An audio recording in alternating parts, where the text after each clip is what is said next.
Thank you. It is my pleasure to be part of the annual day program of Lead India Bharat Ratna School. Founder Chairman Dr. N.B. Sudershan Acharyaji, Guest of Honor Mr. Nagireddy Kovuri, Principal, staff, students, headmistress, parents, and everybody associated with this program today, a very good evening to you. Well, my association with Acharya had been for a long time. I had known him leading a program called Lead India program in various educational institutions. I admired the way the program had brought about a transformative change in students and brought about a wholesome development in their lives, not only academically but also in the way they appreciated their self-worth and the society around them and the parents and everybody, fellow students, which I think was an excellent uh, you know giveaway to the society. Therefore, I was happy to know that the school was founded and inaugurated by none other than our beloved former late Dr. Abdul Kalam ji. And such a great start. I'm sure the school will go leaps and bounds to greater heights and enlighten a lot of students and make a great contribution to the society. Well, I had always wanted to visit the school and interact with the students and teachers. But then, in the COVID situation, this is a new normal that we maintain physical distance and we can interact virtually. While we are on the COVID, I think what is education? Unless it prepares us to adapt to change, to be able to foresee change, or if we cannot foresee change, at least be adaptable to whatever change that we see around us. And pandemic has taught us a lot indeed. It has taught us the changed circumstances of education, of the world as we knew it. Education, of course, we learned that it cannot stop, it need not stop. Even when there's a lockdown, when you're unable to move out of your house, you could still have access to various sources. You could perhaps hear the online classes, attend MOOCs, even your own school would run online classes. But it has also taught us that it is not simply being online, learning from the best institution that is essential for learning. What is more important is the peer group learning, the physical presence of a teacher, and the daily interactions, the sports activities, the extracurricular activities, all these go in to make a proper educative atmosphere.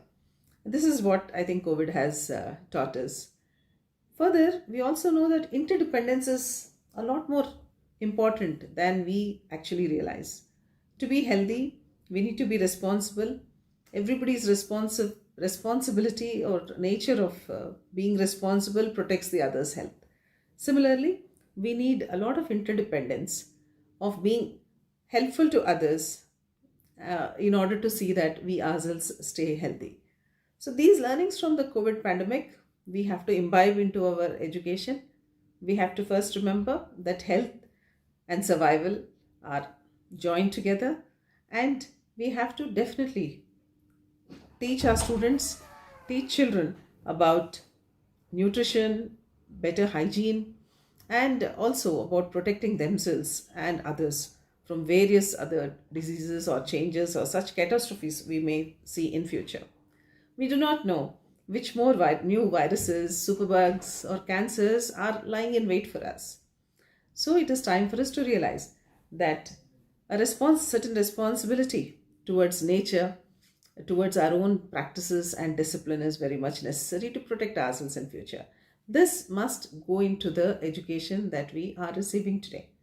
And your school, as you have said, your motto is to overcome, and I'm sure you will overcome such challenges now and in future. But there's an interesting thing that I hear. I hear about snippets that are very uh, a very, I should say, laughable, but then they're pointing to a picture where a teacher is sending a message that Nirmal has logged out of class within 5 minutes, or somebody is logged in but not responding. So children suddenly had this freedom of walking out of the class or not listening at all.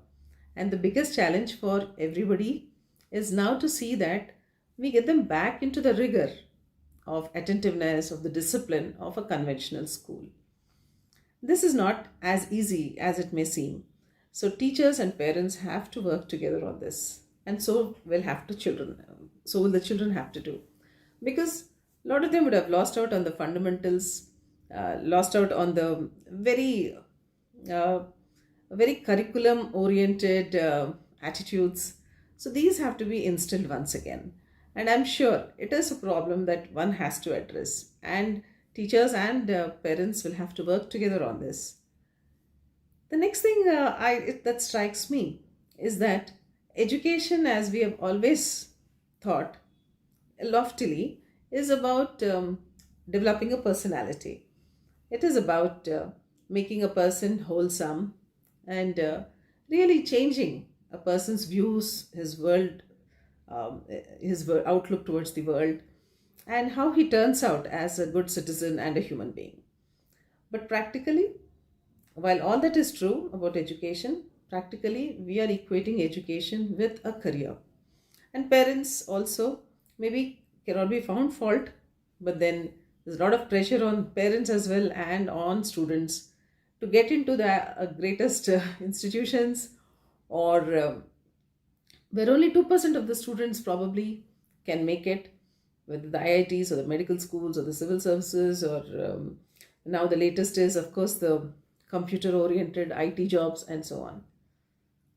But along the years, I can say with my experience in employment sectors and skill sector, that opportunities today are great many.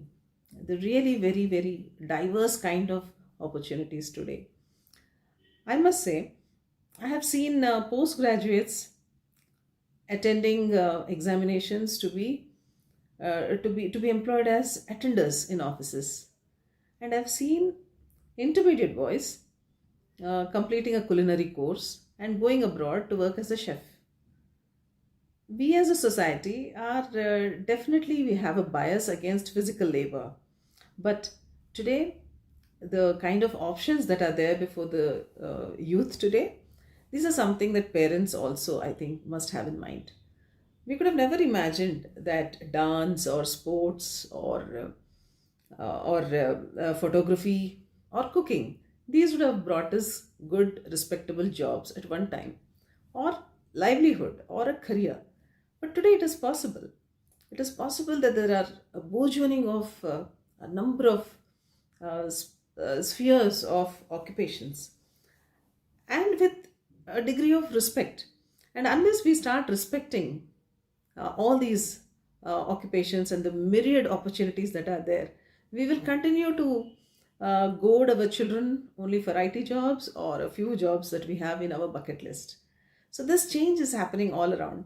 I think the sooner we understand as parents, the better.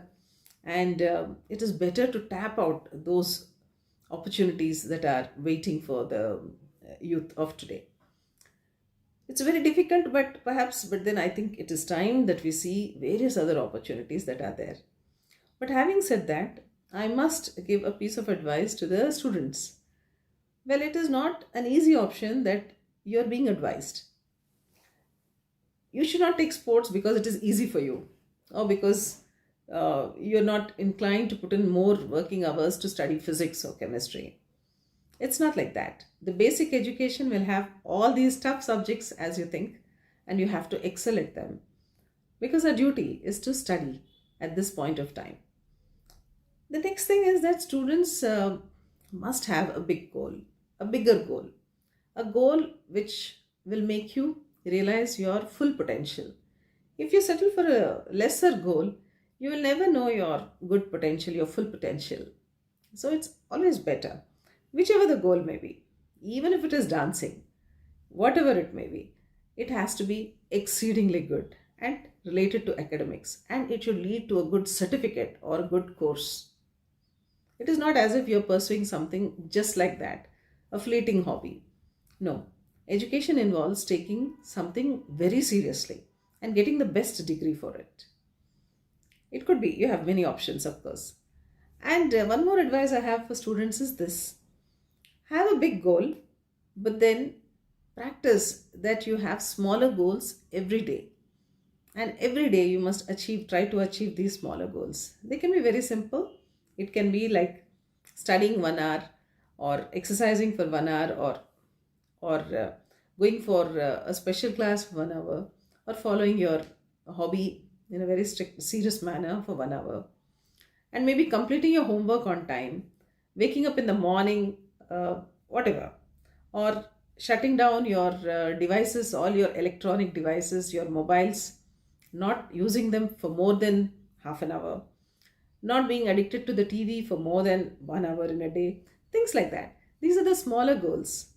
I think it's worthwhile to have these smaller goals on a daily basis. And if you have fulfilled your goals on a daily basis, say 5 days out of 7, you're going good. So, in this way, I think we can achieve a better improvement in ourselves. So, a bigger goal, yes, but the smaller goals on a daily basis, because the distractions of today are too many. So, probably you should try this, and you can always walk towards a better goal, bigger goal. Having said this, the next thing I would like to say to the young kids is that um, do not do realize that whatever you do, it has been done by a lot of people for you. A simple thing like being able to come to your school. Well, you're in the school because your parents have fed you, they've clothed you, they've paid the fee, and the teachers have come for you to teach you, and the IMA has cleaned your classroom, and the bus driver or auto driver has brought you till here. So many people are involved in your one act of coming to school.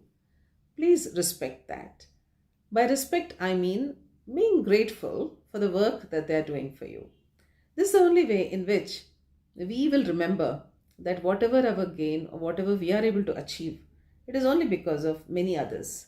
And this respect or this kind of gratitude towards others will help us in changing our personality as well. Lead India program used to have an excellent concept of that, where you remember what your parents are doing for you and you remember with gratefulness. So it's a very important aspect which you must imbibe. And of course, there's no shortcut to hard work.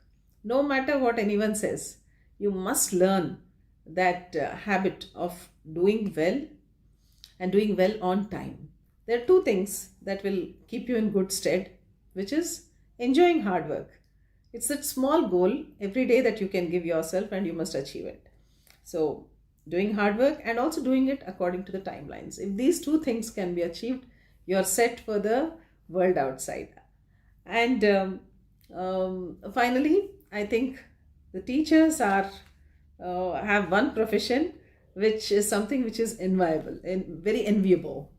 The reason being, whether it is Acharyaji or guest of honor or me or anyone, the persons who will have a special place in our heart will always be our teachers. Our favorite teacher, whoever has kept that confidence in us, or made us realize our self-worth, who was patient, who has taught us well. These are the people we never forget in our lives. They are the life changers. So all the teachers here, special best wishes to you, because you are the ones who shape the future of this country, and you are the ones who help parents also fulfill their dreams through their children, because it is your words which are most important. Our children don't listen to parents. If a teacher says it, it becomes Bible, it becomes Quran, it becomes Gita. So you still have that power on the students, and well, all the best to you, to the school, to the students. I wish you all success in future, and indeed I'm very happy to be present here with you.